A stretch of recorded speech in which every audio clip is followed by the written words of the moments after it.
Hey, we are back on the podcast with Kieran Gilmurray, and Kieran is a multiple award-winning author. He is an expert on AI, automation, data analytics, and he's a real-world strategist and implementer with extensive board-level experience. So we're going to find out all about Kieran's book, his expertise, his adventures, his misadventures, and so much more. So, Kieran, glad to be speaking with you.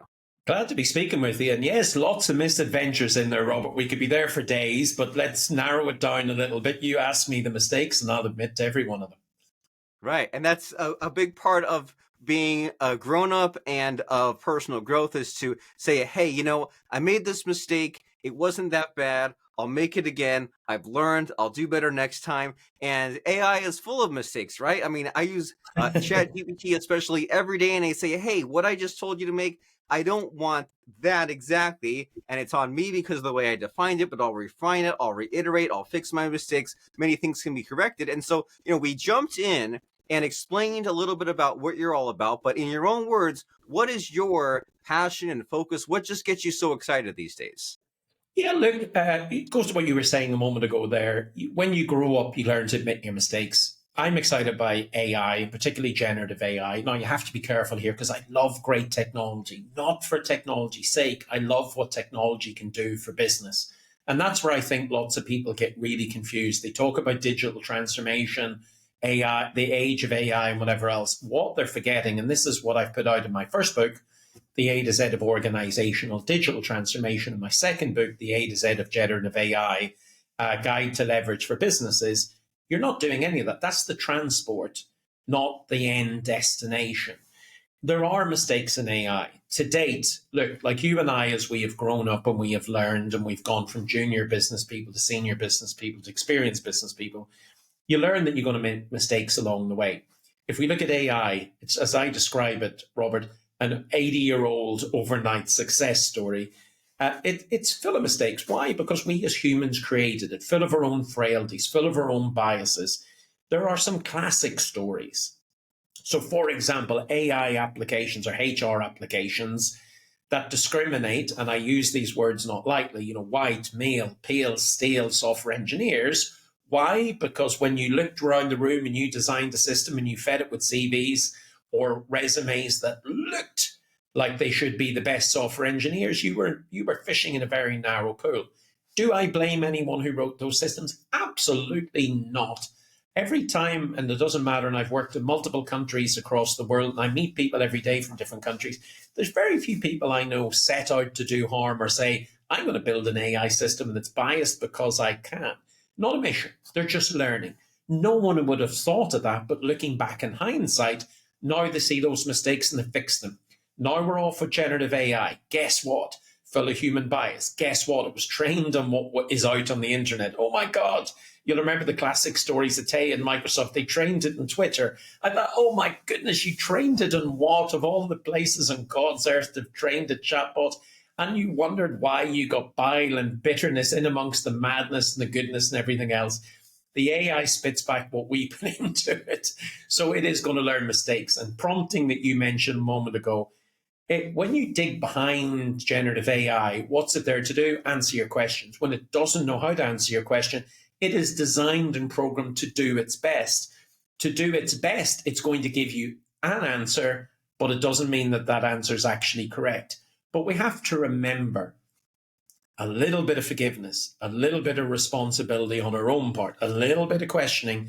This technology is very much at stage one. Imagine how good it's going to be. Imagine how accurate it's going to be at stage 10. And that isn't in 10 years' time. That's probably in a couple of years' time. The old phrase, Robert, we always overestimate what technology can do in the short term, and we always underestimate just how impactful technology can be in the long term. That's where we are at the moment with Gen AI, and that's one that's exciting me the most.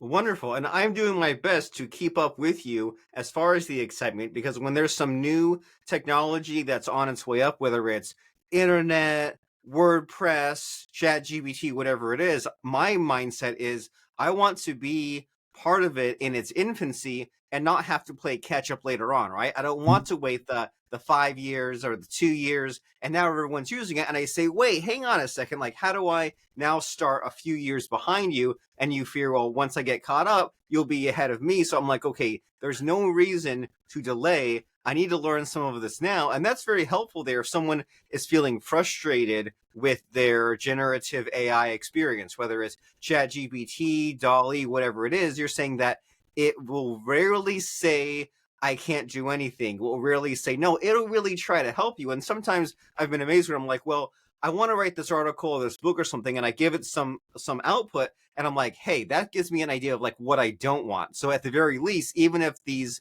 responses are bad, you're like, well, hey, it gave me an attempt at it, but at least that narrowed in the focus of like, if I'm outlining a book or something, I'm like, okay, well, it listed all this stuff. I definitely want to stay away from that. So even the negativity part is helpful. And so you're all about this thing called digital transformation, right? And that sounds like big and scary and very businessy. So if someone says, okay, digital transformation, the way Kieran Gilmore teaches it, how do I know what that's all about? And how do I know if that's a good fit for my company? Yeah, look, let's be honest, we're in the age of digital. And by digital, I mean digital technology, AI, and everything computer related. So what we find is organizations usually aren't born native digital or native AI. And therefore, most of the organizations that are in the world have to actually implement digital, and therefore they need to transform. And let's be clear about transformation, because everybody assumes I put in a piece of technology, I'm now digital. Not really. I put in the internet doesn't mean I'm a cloud computing company. I put in Zoom during the downturn. It doesn't mean I'm a remote or hybrid company. It's just the technology. What I mean by digital transformation is reorientating your business using digital technologies as a medium or as the transport mechanism that allow you to do different things.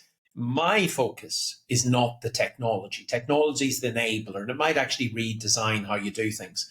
But I'm focused on business and customer outcomes. Those two things are the same thing. Why I say they're the same thing is businesses exist to solve, meet, or exceed customer problems.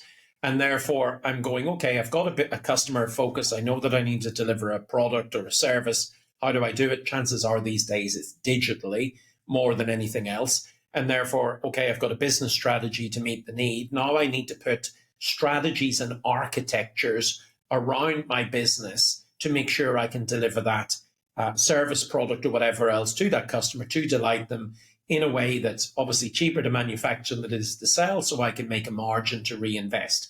And therefore, I've got people strategies, I have technology strategies, I have business architectures, people architectures, procurement architectures. All these things need built inside of a business. It can seem scary because all of a sudden you're going, oh my God, I've all this AI, I've all this digital technology. There's so many things that are out there in the planet that I don't know where to invest. The key thing is, look, slow down. Focus again on the business outcomes and then go, okay, what is the technology that I can implement, the AI, that serves me in delivering my customer outcomes, my business outcomes?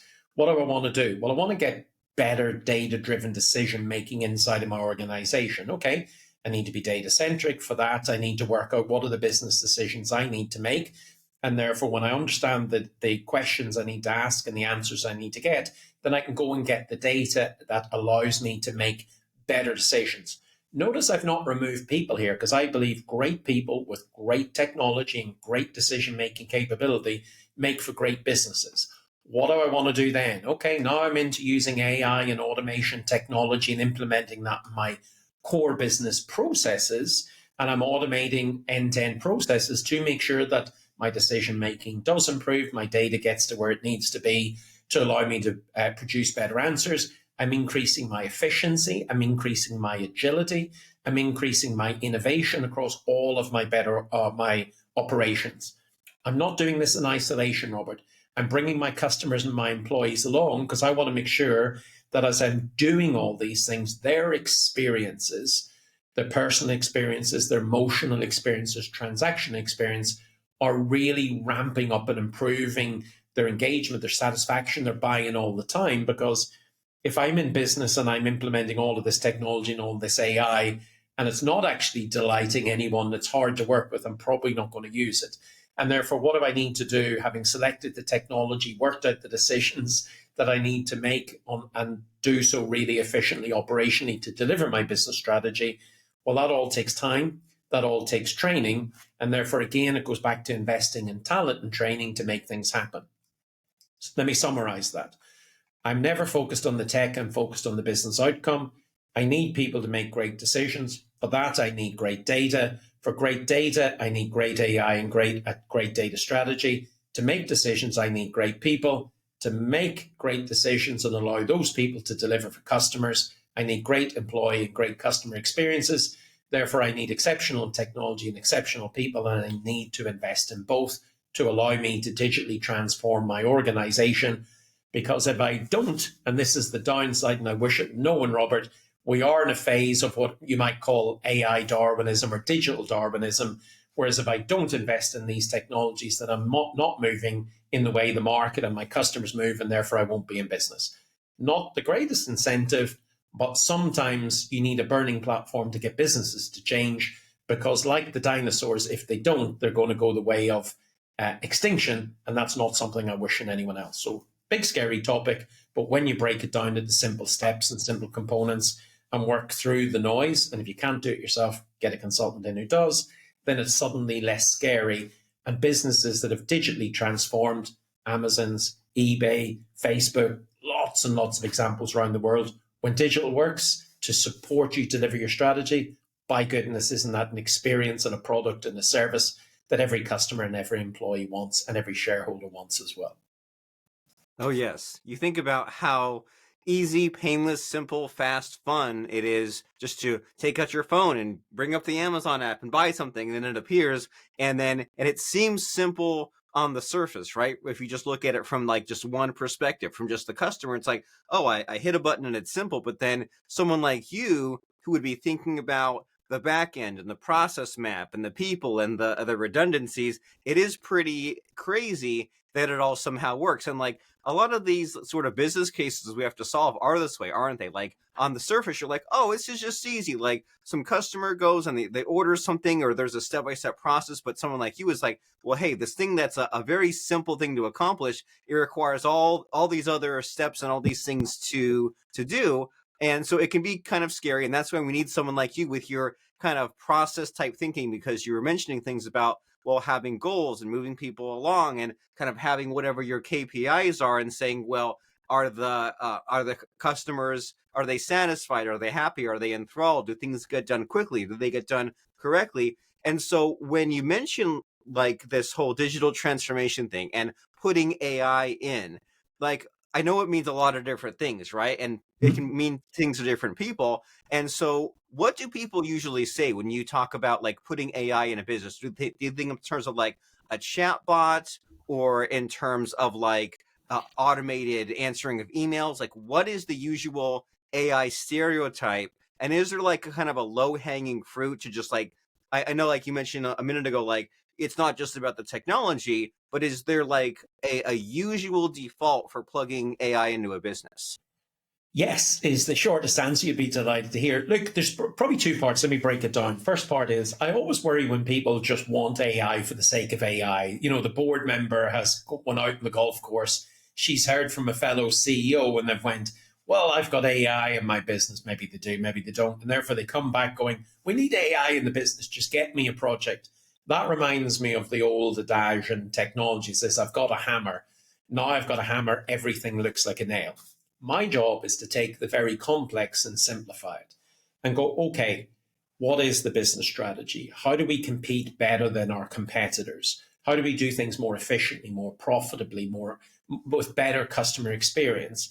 And you always need that lighthouse project to what you're describing there so that people can actually develop AI or digital muscle or transformation muscle. That first thing that you pick has to be meaty enough to be important and meaty enough to make an impact, but it can't be so meaty that I'm not going to get any benefit in 18 months because then everybody gets bored. So therefore, you're right, Robert, when you're looking at bringing AI into the business, there's a couple of very obvious starting points for me. So for example, you mentioned chatbots. Well, I extend beyond chatbot because chatbot brings very often to people's minds, the computer says no. If I didn't ask a question, in the precise syntax and question style that the programmer programmed in, then I got the computer said no, and we all ended up frustrated.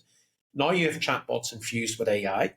Now you have generative AI infused into the conversational AI, infused into the chatbot. Long story short, that is a really intelligent answering tool that can accurately answer any question you want in the business. So, for example, I can put a chatbot into my contact center, and then customers who now expect it because they're used to Amazon and Netflix and eBay and everything else having AI built in and being available on an app on their desktop in any shape or tool that they want 24/7, expect answers.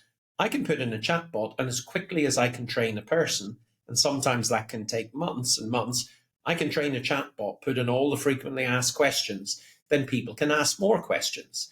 I can get the chatbot through generative AI to make a good stab at answering it. And every day I can use the statistics and I can use the answer where it got it wrong to refine and refine and refine. And over time, I can have a very brilliant conversational AI agent answering questions on customer service, finance queries, IT queries, HR queries, or whatever it is. Wherever there's a service desk or a question, I can get it to do that within a reasonable short period of time. And if something changes, guess what? Instead of training 1,000 agents across the world, I train one chatbot that's available 24/7 to anyone. When you want to get a little bit more sophisticated, remember there has to be a business case behind this, then I might want to do marketing at the front end. Therefore, I can optimize my ads on Google, and therefore I can use AI to test all of my ads. I can get customers in, I can get a bank of customers, and I can run analytics on my book of existing customers. I can work out the best customers. And by the best customers, I'm talking about the highest customer lifetime value, the lowest complaint, the lowest debt, the highest spend, those who will advocate for my business. And I can run analytics or AI in that, and I can go out and get more of them. I can find the customers, and remember, it's cheaper to keep a customer than get a new one, and I can build out retention analytics using AI. So I can work out the profit and the likelihood of every customer staying based on me adjusting price or me adjusting services. So over time, I can, yes, put in something very simple like a chatbot at the front end, an email answering tool, and I can work my way all the way up to acquisition analytics, SEO analytics, or Google analytics, whatever you want with AI. I can do retention models, simulation analytics, debt and credit models. Where there's data, Robert, I can create brilliant insight, and that decision insight can be used by brilliant individuals inside of a company to allow them to make better decisions, to make a better, more efficient, more profitable operation that you can then use to satisfy more customers in a much better experienced way. Very nice. And so you're getting me excited just thinking about all the possibilities, right? Because it's so easy to get lost in the mess. Just like we keep circling back to this, right? Like, oh, there's some new tool, some new way of going about it, and you get stuck in learning mode. And what's way more excited is to get in action mode or pursuit of a goal mode. And it's really fun just kind of hearing about your thought process here where you're saying like, okay, well, we have like a knowledge base, right? We have the company's blog posts and the frequently asked questions and the help desk tickets. And it's so amazing now to just be able to dump all of it in, to like, import it and create your own custom GPT, to use a fancy technical terms, and just pile in the knowledge. And then, like, as you said, kind of inch closer and closer and not quite get to 100%, but get so that way the chatbot answers more and more of the possible questions. And then you, as kind of the human quality control, you go and look and see what's not being answered quite right or falling short. And it's just like, it makes the mind light on fire, right? Because you think like, man, now I can go back to that knowledge base with all the customer questions and like generate blog posts and press releases and content, and like go the other way, right? If you have a lot of content already, like kind of feed that in and make that all work as far as the knowledge-based answers, the nurturing sequence. And then you're also getting us excited thinking about that customer profile, right? And kind of looking at what's your top customers, what's that criteria and what's that data. And then you then go back out to your ads and get more of that. And it's like there's so much excitement that's available for us. But we only have enough time to talk about podcast possibilities and not quite on actually the doing, right? That's what they need you for. And so in these last few minutes, do you have one of those stressful stories that we talked about that we teased at the beginning? Like, have you been in the middle of a project and you were just like stuck, not sure where to go from here, stressed out, had to change? Anything like that come to mind since we're talking about digital transformation? Has there been like a Kieran transformation as far as like being stuck solving a problem and having to really push to get through it? Yeah, look, my goodness, it's interesting because we're talking about ChatGPT and everything else from generative AI, and what it is prompt engineered. What does prompt engineered means? It's made mistakes over time and someone has corrected it. Robert, when we start out at the front end here saying, look, what is experience? It just means you and I have made more mistakes than anyone else. And we have taken the time to admit them, and we have taken the time to actually learn something from them. I couldn't begin to tell you the number of mistakes that I've made, non-intentional. Let me talk about one because we're talking about AI. And when I look back in it, I look back with no pride. You'll remember back in the conversation, I said, no one set out to generate biased AI. But you learn over time. It's a little bit like computer security.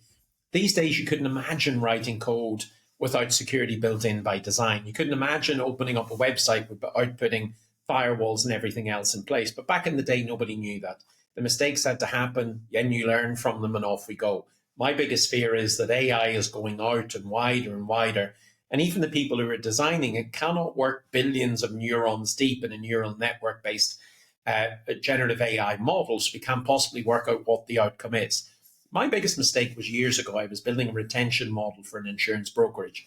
I could tell you, based on everybody's characteristic, how likely you were to stay and leave that company based on the price that I put in. Now, those people who were the most likely to stay, of course, what do? We charge them more money. Those people who were least likely to stay, we charge them less money to remain more competitive to get them to stay. For you and for I, on the surface of that, you're going, well, that makes business sense. And by goodness, the company 300% improved over 3 and 5 years based on great decision insight like that. Looking back today, I look back with no pride because guess who didn't leave? Usually elderly. So what we were actually doing is making the elderly who could least afford it pay more and more from their insurance because the data taught you how. Now, decade and more after that, I've been building responsible and ethical AI and practices into everything that I do because I look around corners now to understand the impact of everything that I'm trying to do. And that's what I'm encouraging in my new book and in my articles and my content all the time. It's get excited by the technology, get in there and experiment and learn, but do so responsibly. Don't just get so excited that you run and run and run and don't think, because there will be problems around the corner. I've been writing about this for 2 years. Now people are talking about deep fakes and election scandals and everything else. You heard Cambridge Analytica years ago. Now we're 60% of the world's population is voting this year, and you can already see things like that happening. Go back in the day. There's nothing new, by the way. I'm not blaming AI. Dynamite was invented to clear roads and mountains to improve transport. Guess what happened? It was used for bad things. People didn't think beyond where the nefarious might get involved. We need to be careful similarly with AI and anything we do as human beings on a daily basis. If I take an action, what's going to be the consequence now, tomorrow, and next year? If I think those things through and I learn from my mistakes and learn from my wins, we will end up in a better place. So I've made lots of mistakes. The key bit, though, is admitting that, a sign of maturity, confidence maybe, doing something about it and sharing those lessons with other people so that they can avoid some of the mistakes I made, so that we end up as better businesses, better business leaders, and, aspirationally, a better society as well.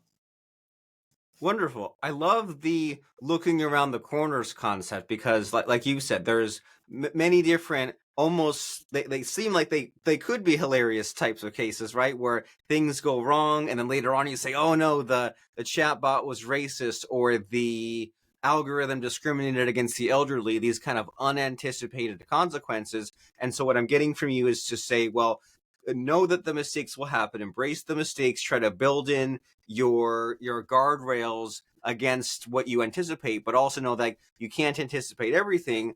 And so when you do make these mistakes, when things do go wrong, like fix them, but have the kind of more long-term strategic multi-step thinking common sense to catch when the logic gets out of control, or where it just goes into unanticipated areas, and fix them. And so this kind of, it more solidifies the need for someone like you, because like you said, the technology is easy, right? You have a smartphone, you have app, you have the cloud, you have Zapier, you have all these systems, you have the chatbots, but then it's really easy to just set up like the first version of something, right? The rough draft, not accounting for human error, for weird inputs, for Stack Overflow and all the other like geeky things that could go wrong. So it's not enough, like, and this term automation, like, it's kind of a loaded word, right? Because like you think, oh, it just runs on its own, it's 100% automated, but then there's people like you that need to course correct things. And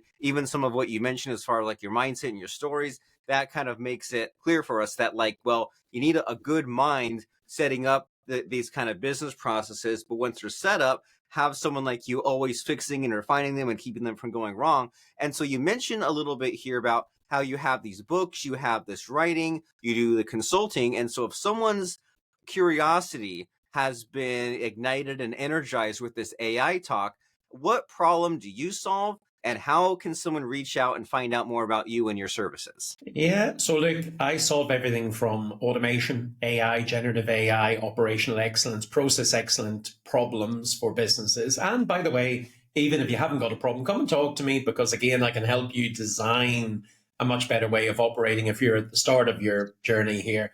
If you want to get in touch with me, go to kierangilmurray.com. All of my services and everything that I do is built onto that. All of my writing, all of my podcasts, all of my videos, everything's put into one place for me to give as much away as I humanly can, Robert, to allow as many people to leverage my 3+ decades of knowledge so that they can do better. I'm a massive believer in all boats rise on a floating tide, and therefore I'm talking about making a bigger pie rather than me owning a segment of it. So whatever I can do for folks, reach out. I have lots of years of bad practice, good practice, experience, learning, and humility to admit that I make mistakes, but I've learned from every one of them. That's the knowledge that I'm going to put at everyone's disposal to try and help them do better for their company, for their family, for their businesses, and again, for the customers that they're dealing with on a daily basis. Very nice. That is generous and inspiring, because we have all this helpful information for free. It helps you raise your profile, and I'm sure it also helps you to get your thoughts figured out, because if once you get it in writing, you know what you're about and you're not about. And I'm sure that kind of inspires for you the future books and blog posts and content and everything that goes along with that. And so you said the website is kierangilmurray.com. We'll spell that out. That's Kieran. Last name is Gilmurray. That's KieranGilmurray.com. So we go there. That's the central hub. And that way you can check out what Kieran's latest and greatest news and updates and insights and advice are about AI. And so as people are going there, Kieran, to KieranGilmurray.com to check out books, podcasts, whatever, do you have a final thought, a final parting word of advice as far as AI, about business? Does a quote or lesson come to mind for you? Yeah, there's probably a couple. So let me try. Both. Look, with AI, this is the most exciting and frightening technology that I have seen in some time. Exciting because of what it can do and how it can augment great people. Frightening because we really do need to question a little bit more. Question deep fakes. Question how we responsibly implement AI. Question, are we actually handing over too much control and thinking that the computer is actually right? So use it responsibly. Learn quickly, because this technology is not going to go away. You need your innate human skills plus great AI, because those people with AI and great people skills will replace those people that do not. Another big lesson for me, and this is a final one for anyone in business, remember, it's never a deal until the money's actually in your bank. That I've learned too many times over the years. So if you are thinking about running a business, yes, do the deal, get the invoice sent, get the money in the bank, and then celebrate. And after that, everything is fine. Up until that point where there's no cash in the bank, you're in trouble. Very helpful and Success, valuable. by the way, in both endeavors, business and AI. Right. I love it. So both in business and AI, it's not a done deal until the money's in your bank account. And in the meantime, as far as all these advancements about AI, we need to be responsible about it and use it to improve lives, take action, make money, grow the world, and help everyone else out. So KieranGilmurray.com is the place to go. It's been wonderful having this philosophical but also useful conversation with you about AI. Really appreciate it.